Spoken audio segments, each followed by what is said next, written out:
Bonjour à tous, nous continuons notre série sur les idées fausses sur la laïcité avec 8 mai oblige, l'affirmation selon laquelle en France tous les jours fériés sont des fêtes religieuses, ce qui est anti-laïque. C'est en fait inexact. D'abord, il faut noter que le seul jour férié obligatoirement chômé et payé, c'est le 1er mai, c'est-à-dire la journée internationale des travailleurs, la fête du travail, qui n'a aucune connotation religieuse.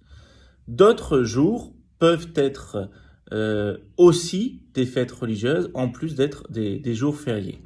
Mais il faut noter que, aux yeux de l'État, ces jours sont fériés pour tout le monde et n'ont plus aucune connotation religieuse. D'ailleurs, bien sûr, ils peuvent encore avoir une connotation religieuse pour beaucoup de croyants, en particulier chrétiens et en particulier catholiques, mais certaines d'entre elles sont très largement laïcisées, et puis par ailleurs, toutes ces fêtes qui peuvent avoir une connotation religieuse étaient auparavant des fêtes païennes.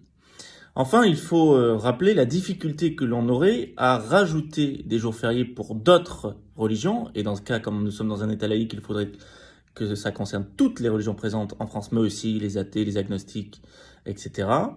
Car alors, on reconfessionnaliserait les jours fériés qui, en réalité, comme je vous le disais, aujourd'hui, n'ont plus de connotation religieuse pour l'État. Il faut retenir que ces jours sont fériés, lorsqu'ils le sont, pour tout le monde, quelle que soit leur confession. Et lorsque on veut par ailleurs s'absenter de son travail pour une fête religieuse en particulier, il y a le recours à une autorisation d'absence dans la fonction publique, prévue par une circulaire en ce sens, et sinon dans l'entreprise privée, au RTT ou parfois même à d'autres autorisations d'absence prévues à cet effet.